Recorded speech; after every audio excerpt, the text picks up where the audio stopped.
Faithfully speaking, I speaking love, speaking hope, speaking peace, faithfully speaking. Come on, stick it into your day. Come on, put a smile on your face. Come on, hold your head up high. It's already okay.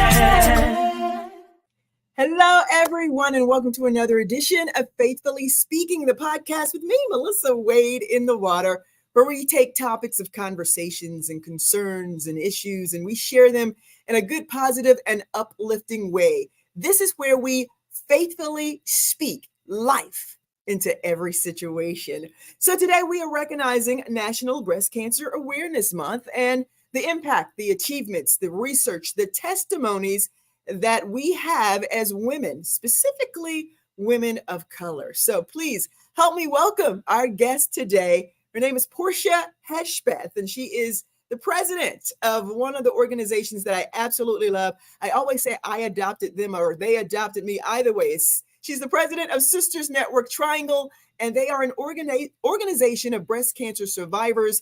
I like to call them my sheroes. Portia Hedgepeth is hanging out with me right now. How you doing, Portia? I'm doing great, Melissa. Thanks for having us on with you this afternoon. And we have definitely adopted you as another one of our sisters. Absolutely. I love you all so very much. First of all, start off by telling everybody a little bit about the organization, Sisters Network Triangle. I briefly said you all are an organization of survivors, not just people, who are there to support the cause, but you've actually gone through the journey that we're about to tell a lot of women about. Exactly. Sisters Network is the largest breast cancer support organization for African American women. And this year, it's a national chapter. So this year they are celebrating 30 years as an organization for African American women going through their breast cancer journey. The founder and CEO is Karen Jackson. She is a 4-time breast cancer survivor and 80 years old. And I had the pleasure for myself and 5 other of our members. We traveled to Houston this past weekend for the National Black Breast Cancer Summit. And she mingled with us like she was just, one of us. And we had a lot of educational information, met chapters from all across the United States. And it was really a blessing to see and hear other people's stories. Here in the Triangle area, we're considered the Triangle chapter because we serve Raleigh, Durham, and Wake, Durham, and Orange counties. And what we offer as a breast cancer support organization, you're right, we're full of breast cancer survivors.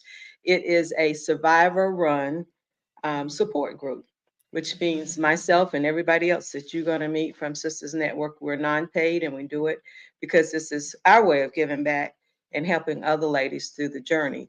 This Triangle chapter is celebrating its 20th year anniversary serving the Triangle. Thank you. And helping breast cancer survivors. So oftentimes we are, outside of your medical team, the first resource for someone who just might need someone to talk to. And we're glad to be able to do that. Our base is growing in and around the Triangle area. If someone approached us from down east, we would definitely not turn them away, and we'll try to help them through their breast cancer journey as well. The one thing else that draws me to Sisters Network is that every dollar that we raise here in the community stays right here in the community. So people that support us financially and otherwise can see their dollars and efforts at work here in the community. Absolutely. I love it. Since I've known you guys, I think I've been with you as an honorary member, so to speak, for, I know, over 10, 12 years or so now. Yes. And since then, I have guided 2 women who were diagnosed with cancer to you, specifically, right, Portia. and they have nothing but great things. They're like, Melissa, thank you. This is exactly what I needed. These ladies are wonderful. So that's why I call you guys, you ladies, my sheroes. You Thank inspire you. me every time I hang out with you all. It's just such an inspiration that I'm so glad you're here. And so thank you so very much for joining us, y'all. Okay, let's dive into this thing. Okay. In honor of National Breast Cancer Awareness Month, I want you to kind of, as I always say, faithfully speak into some of these questions that we have, because when it comes to breast cancer, uh, women of color, African American women are more at risk of breast cancer, noted by the statistics. Why is that, Portia? Why would you say are some of the reasons that we are more at risk? It's not so much as that we're more at risk, is that we are, our diagnosis is discovered at a later stage Mm, because of financial resources, medical resources. Oftentimes, I've heard several stories just recently how the doctors didn't look beyond what they saw on the little screen. If we as women or men, it doesn't matter, we know our bodies and we know when something's not right. And it's a shame we have to advocate for ourselves so hard sometimes just to for a second opinion or for them to take the lady serious. So even though we are white women are diagnosed more with breast cancer than African American women, but we die at a higher rate than white women. And a lot of that comes to do with delayed diagnosis, improper treatment, and a lot of people put that on the back burner because they are either non-insured, underinsured, or don't have the money right. to move forward with it. So um, we do have, like I said, the death rate is higher, but the diagnosis rate is higher among white women than Black women.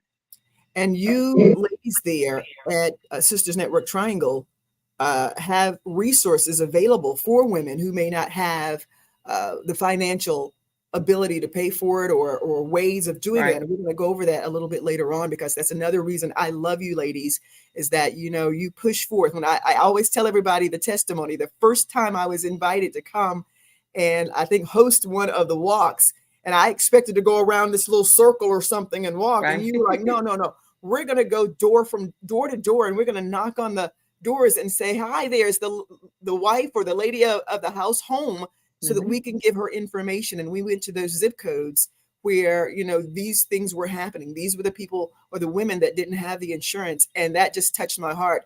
And yeah, I have been with you all ever since. I said, this is what a walk is all about: going out and touching the people and making a difference, to say, hey, if you don't have the money, guess what? Come on down, right. find out what you need to do to have it. And so, with that said, what age is the appropriate age for Black women? I guess women in all, but Right. specifically Black women, to begin getting a mammogram.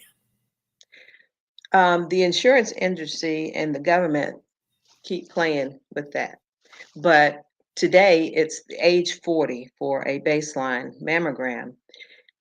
Earlier, if you have a family history of breast cancer and or cancer in general, but specifically breast cancer, if you're a young lady and your mother had breast cancer Mhm. and you're of age, speak to your doctor, primary care about it. Learn how to do a monthly self breast exams, and that's one of the things that we focus on is that even if you're not going for an annual mammogram, at least learn how to do a self breast exam. And we pass out shower cards everywhere we go that have a description of how to do it. Um, a lot of lumps are found outside of the doctor's office, um, but a lot are found through annual mammograms. And if your insurance covers it, ask for a 3D mammography. And the difference is a regular traditional mammogram just flattens you and looks here. Right. A 3D looks All the way just around. exactly what it goes all around because some um, tumors cannot be detected through a mammogram. So there are some other avenues that Right. they can take to do that. But yes, we will help you either find a medical facility to get a mammogram. And if you do not have insurance, undershirt, or underinsured, we have a program within our organization called the Karen E. Jackson Breast Cancer Assistance Program. And our applications are on our website. It's very simple to fill out. We don't want anyone to have an excuse not to get one just for saying they can't afford it.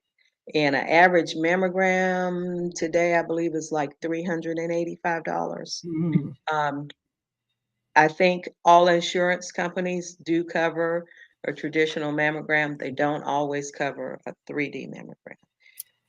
That's what I was going to ask. The 3D mammogram. I know here lately, and especially after I was diagnosed with dense breast tissue, I was like, Mhm. what in the world is this? You know, it wasn't until just recently that this is really being highlighted, and that a lot of African American women, we are diagnosed with that dense breast tissue. And I'm like, wow, you know, what is this? And a lot of times it's overlooked because we have this kind of tissue in our breast. Can you elaborate on that? And you know, does the 3D catch that in dense breast tissues, or is there another test that we should maybe ask for if we have dense breast tissue? So I need, before I give any medical advice, I have no medical training. I don't have a medical background. So I go from my notes, and Hmm. whatever I don't know, I usually try to find out from a medical professional. So I'm going to read you the definition of a dense breast. Breast density is a measure of how much fibrous and granular tissue there is in your breast compared to fatty tissue. So um, dense is just what it says, probably a little more compacted. Right. The other is fatty, which most of our breasts are fatty. Now, I'm not myself aware that dense breast is more proportionate to Black women. However, because I only deal mainly with Black women, I do hear that. Um, a lot of times, a doctor giving a mammogram, they'll tell you, "Oh, you have dense breasts." Um, but that's fine. They can still look beyond that, particularly with a 3D mammogram. I don't know that it catches it just as well with a regular one. But since you've already been diagnosed with, for you, for example, with dense breast, ask for a 3D mammography, particularly if you don't feel like you're getting, a thorough treatment the other way. But it's not always a precursor for breast cancer. It's just something that needs to be watched and monitored. And but it doesn't necessarily mean that the next step is breast cancer. Gotcha, gotcha. It's just another way. All right. Before we go and bring in Mia, who's one of our awesome survivors, who's going to share with us her journey, what are some of the best ways that I know you mentioned self breast exams, different things like that? Are there any other ways that we can practice, or tips that you can give us to help us to reduce breast cancer or having it? Yes, I've always been told that we can't prevent it. If it's in your body, it will show sooner or later.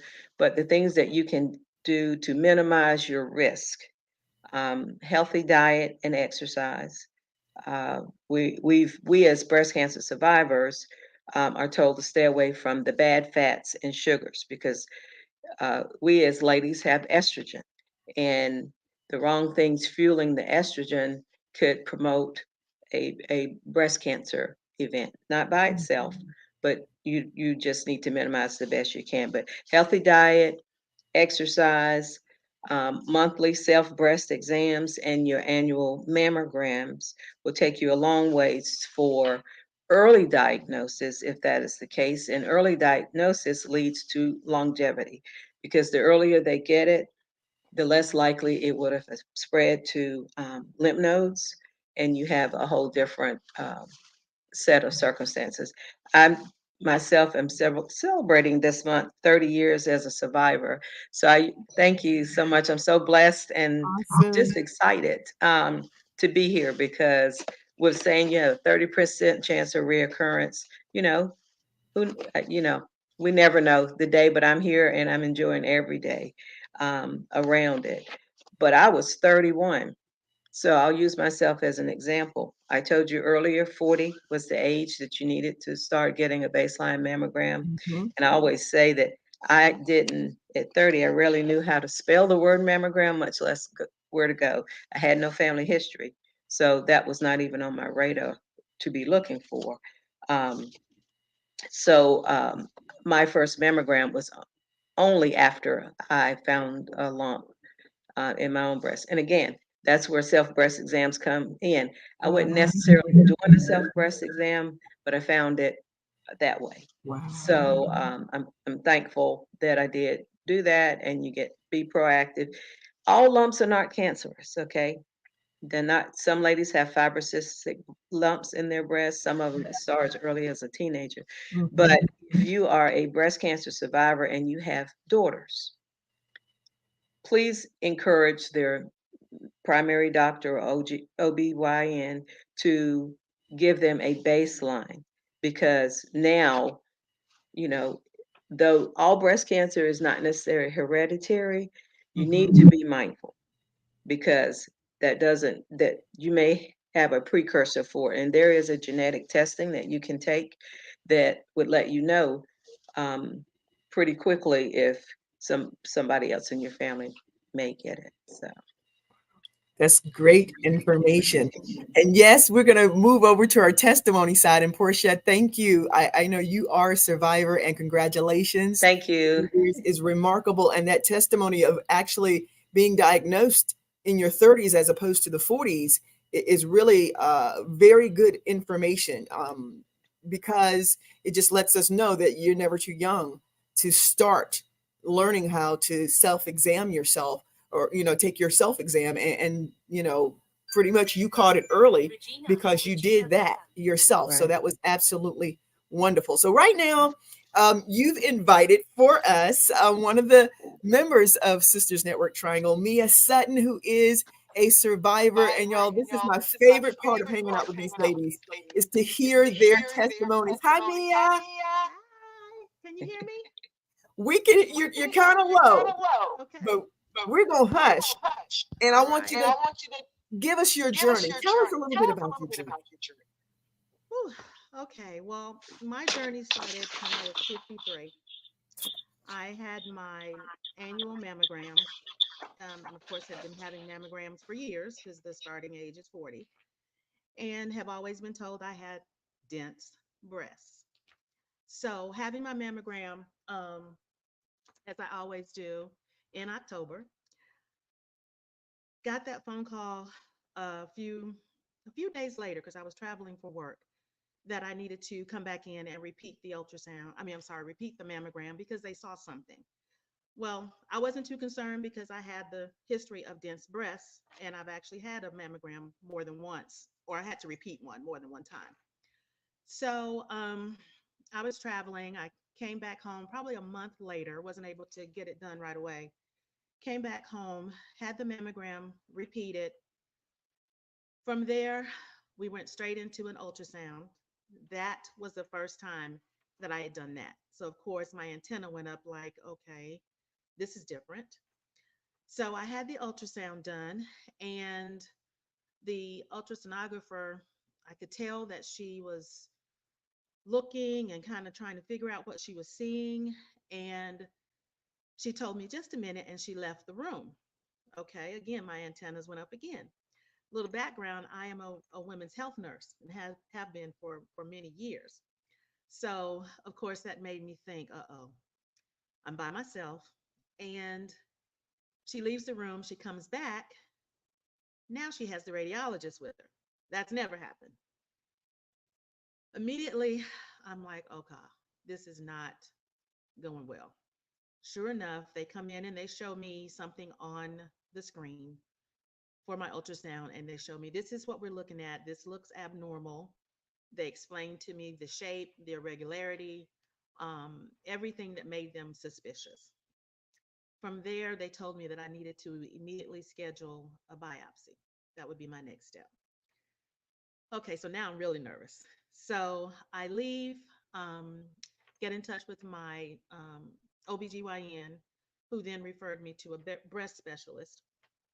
and I went to UNC Rex, um, a breast specialist who then had me come in very quickly. I think it was 2 days later, and did my breast biopsy. Um, Not very painful. I just want people to know that that is a procedure that can be done in the office. Um, Pretty much able to drive yourself home and all of that kind of stuff. I would encourage you to have someone to go with you.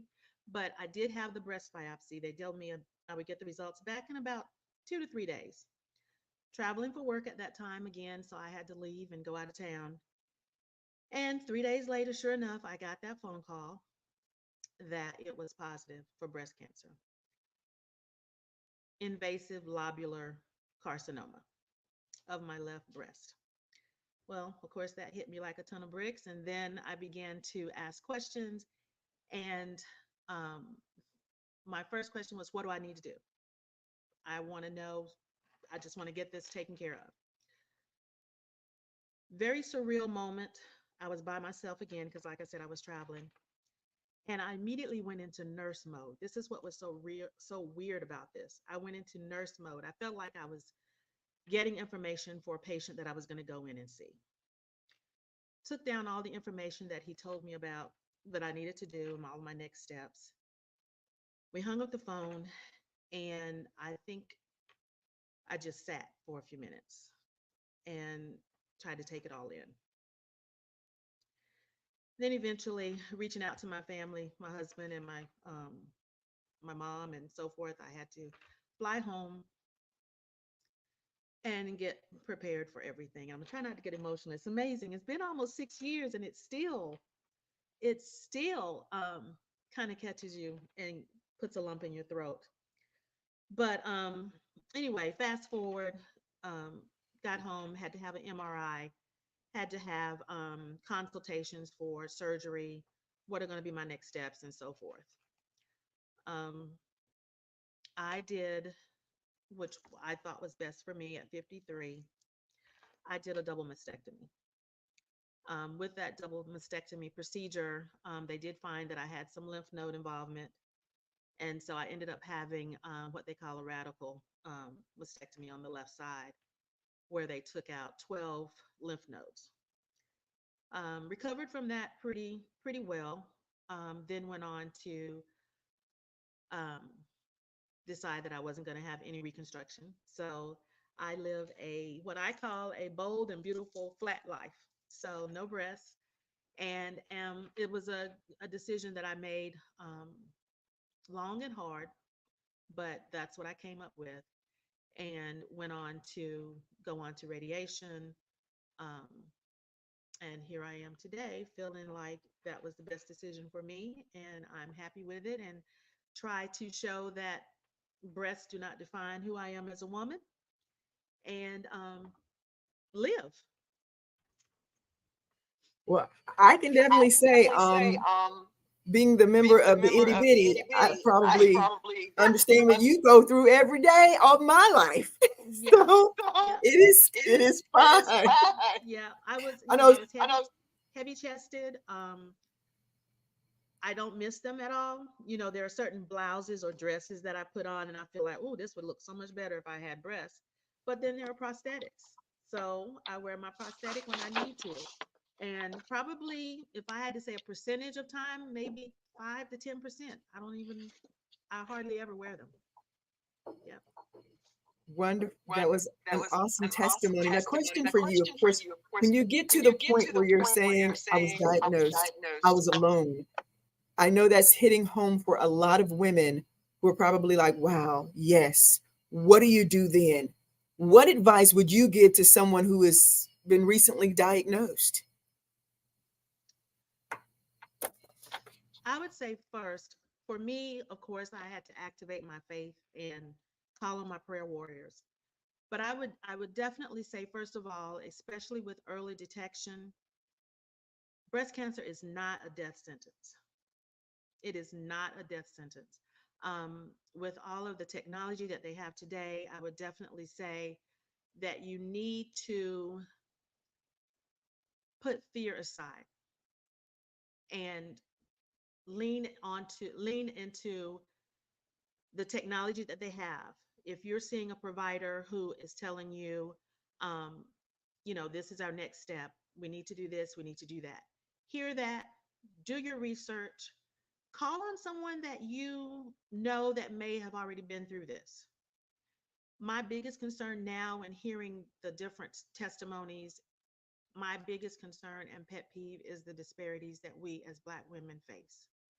So I would definitely say, um, seek out a survivor, have someone go with you to your appointments, write down your questions before you go into your appointment, and have that person that's with you write down the answers. Do not go alone. Do not attend any of your appointments alone, because you are not going to hear every single word. And it's going to make a big difference having someone else hearing what that provider is saying and being able to repeat it to you, because you're not going to hear and understand everything that's being told. Yeah. Get you a positive tribe, someone or those who are going to be positive and encourage you. You don't need any negative Nellies. And you also have to realize that everyone will not go with you through this journey. And that's okay. Yeah. You want the positive ones, the encouraging ones, the ones that are going to be there with you and let you cry, but then pick you up and say, okay, let's keep going. Let's keep fighting. Great advice. Great advice. Would you say this is some of the reason that you kind of became a part of Sisters Network Triangle? Definitely. Um, as a nurse, I have helped many women going through breast cancer. And I feel like, looking back, God orchestrated my life and that He prepared me for my journey. That's how I feel. And I forgot what you asked me. That's okay. You got us all crying over here. I, I forgot what you asked me. But joining Sisters, yes, Sisters Network. So I knew quite a few people who were members of Sisters Network. One in particular was Rita Morel, and we worked together. And right away, she was like, "You got to come to a meeting. You've got to come to a meeting." And sure enough, I came to a meeting, and I was all in from there. The camaraderie, the encouragement, the sisterhood, you're not alone, um, the other stories, uh, the resources. No one wants breast cancer, but if God had given me this journey, I'm glad that it was breast cancer so that I could be with the sisters that I am with. I love my Sisters Network. And I want to encourage anyone out there, African American descent, who's going through breast cancer, or you are at the end of your journey, or you are a survivor at this point, you are done with your treatment, because breast cancer is a gift that keeps on giving. There are, I feel like it's never done. It is a journey. Um, that Sisters Network will help you through it and help you deal with the aftermath, if I can use that word. Absolutely, you can. Absolutely. And this is why I asked Portia and for her to bring on some of the survivors, is because this is the way you all make me feel every time I hang out with you. I'm an honorary member, but everywhere I go, you see me in Walmart, you see me at the hospital. Hey, Melissa, Sisters Network, and I'm like, it's priceless, Portia. I mean, I can't even describe it. That I thank you so very much. I thank every last one of you, every member, every survivor for being there. If for nothing else, for me to be able to tell someone else that's going through, I know where you need to go. I know who you need to talk to, and that's these ladies right here. So, Portia, as we kind of wrap up, give us a little bit more information. The ladies that are listening, Mia, thank you so very much for sharing your Thank you, testimony. Mia. Thank Thank you. you. Melissa, I don't You, know if you remember, this is my second time with you. I remember. Yes, I do. You were on the So air with me before. yeah, so I'm always happy to share and always happy to encourage. And I'm available if there's anyone out there who needs someone to help them go get a mammogram. You're afraid, you want to go get a mammogram, you need someone to go with you, hold your hand. I'm your girl. I'm your girl. I'm glad I to help love you. these ladies. Thank you, Mia. Thank you Thank so you, much. Melissa. Thank you for all you do for us. And Portia, president of Sisters Network, she is amazing. She has taken on this challenge and she's amazing. And she's Thank you, always Melissa there.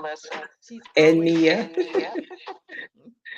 Well, Mia didn't mention, but she is one of the leads with our wellness committee. So she also, probably second behind me, has a lot of contact with the newly diagnosed and our members because she, through our wellness, we just do a well check on them, send them a card. We might visit them with some goodies. And I rely on her as she is a medical professional. So she lets me bend in her ear a lot.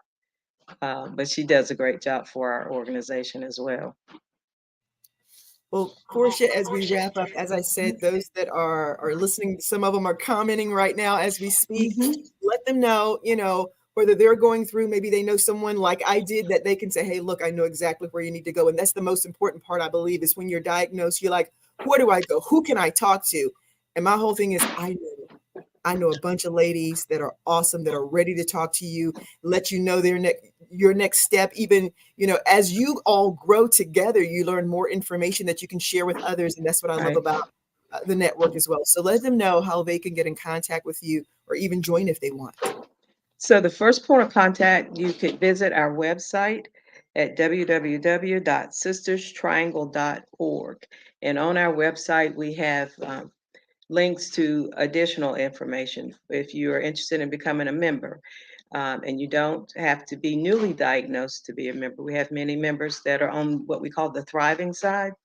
They're well past their original diagnosis. You could also email us at trianglenc@sistersnetwork.org. And you can find us in the community in a lot of places this month. Sister Melissa's going to be with us on October the 21st for our annual Tea for Two Pink Ribbon Awareness Campaign. Always with y'all. She's always with us. She serves as our mistress of ceremony, so we're looking forward to that. We still have tickets available. They're $40 a piece, and you can go to our website or email and request information from there. But we love you, Melissa. We appreciate all you do for our organization. And as I always say, she is a real member because she has a pink T-shirt. I'm glad you noticed. I wore it on purpose. No, I didn't. No, anyway. You can tell I have a special heart and a special love for these ladies. I know there are other organizations who help out as well, and I thank God for them as well. For some reason, God has drawn me to them, and for such a time as this, and for such a purpose, as you can tell, because of the love that they exude one to another, especially for our women, our African American women. We just want to say thank you, Portia, for coming on, Thank you. always being here to elaborate on breast cancer awareness, because it's something that we all need to know. We all need to, so many women that go through this journey that I want to be able to share as much information, as much as we possibly can during this month and anytime it comes around, but especially during this month of October. And again, Mia, as I said, thank you for sharing your testimony again with me. And I will see you ladies in a couple of weeks for the Absolutely. tea. Okay. Thank you, Melissa. You are more than We welcome. love you. I love y'all back. All right, everyone, ladies, gentlemen, thank you so very much for joining us for another edition of the podcast, Faithfully Speaking, speaking life into every situation. That's what this podcast is about. So as you're watching it, share it. Let somebody else know where they can go and find out this information about breast cancer awareness. And let's beat this thing, y'all, because we can, because we serve an awesome God. With that Amen. said, until next time, God bless you. I love you. Grace